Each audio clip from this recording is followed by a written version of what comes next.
আমি মোহাম্মদ নজরুল ইসলাম। আমি ছোট একটি খামারি, মানে আমি মনে করেন 5 থেকে 6-7টা গরু পালি। এগুলা ভুট্টা গাছ কাটতেছি, কাইটা ছোট ছোট করে আটি বান্ধে, মানে একটা আটি জানি গাড়িতে তোলা যায়, ওই সিস্টেম করে আটি বান্ধবো, বান্ধা গাড়িতে তুলে দেবো। কমপক্ষে আজকে 150 আটি কাটবো। এই 150 আটি কাটলে এক মাহিন্দ্র গাড়ি হবে আর কি। এটা বাসা নিয়ে এরা বড় মেশিন আছে, মেশিন দিয়ে কাইটা গরু খেলাবো, তাতে আমার গাড়িটা বাসে, গোবর টোবর ওগুলা খরচ কম লাগবো আর কি।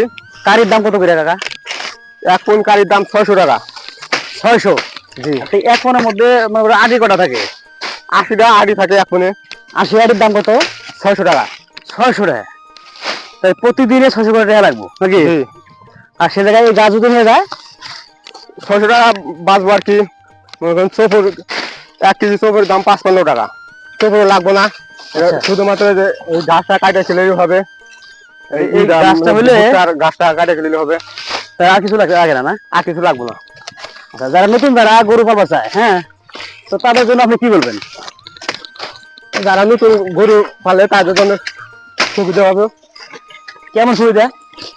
এই যে ভুট্টা গাছটা কাটে না গরু খেলে, মনে করেন চোপড় টোপড় লাগবো না আর কি, কাটে লাগবো না। আর এটা কাটতে যে মেশিন লাগে, মেশিন যাদের না তারা কি এটা কিনতে পারবো?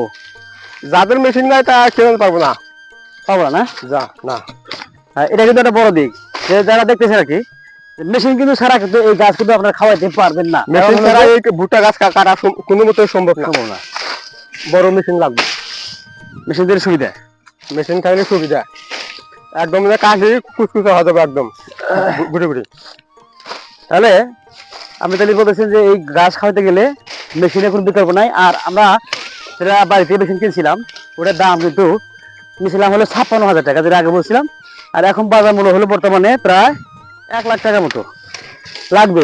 দাম বৃদ্ধি হয়েছে, লোহার দাম বেশি, মোটরের দাম বেশি, তারের দাম বেশি, সব মিলিয়ে মনে করেন যে একটা বৃদ্ধি হয়ে গেছে আর কি।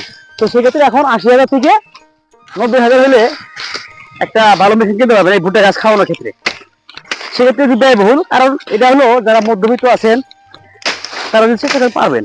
আর যদি নতুন থাকে তাহলে এই যে হ্যান্ড চালিত, যে হাত চালিত যে এটা আছে, এটা কিন্তু ঘাস খাতে পারবে, কিন্তু এটা গাছ খাতে পারবে না। অতএব এটা একটু ব্যয়বহুল, কিন্তু আপনারা চেষ্টা করলে যদি মাঝারি খামারি হন, বাণিজ্যিক আদায় করতে চান, তাহলে কিন্তু মেশিন লাগবে এবং ভুট্টা গাছটা খাওয়াইলে টাকা সেভ হবে, লাভবান হবেন। একমাত্র যাদের বড় গরু আছে তারাই একমাত্র ওটা মেশিন কিনে খেলাতে পারে। তারা যারা ছোট মোটো গাছ তো তারা পারবো না। বিদেশি গরু যারা পালে তাদের জন্য সুবিধা। দর্শক, এই হলো অবস্থা। উনি বলছিলেন গরু পালেন, তো ওনার কথা ঠিক আছে। আমরা সাবলীলভাবে এই ব্লগগুলো করার চেষ্টা করতেছি। আপনারা যদি কোনো মতামত থাকে, পরামর্শ থাকে, অবশ্যই আমাদের কমেন্ট বক্সে জানাবেন। বিদায় নিচ্ছি, আসসালামু আলাইকুম।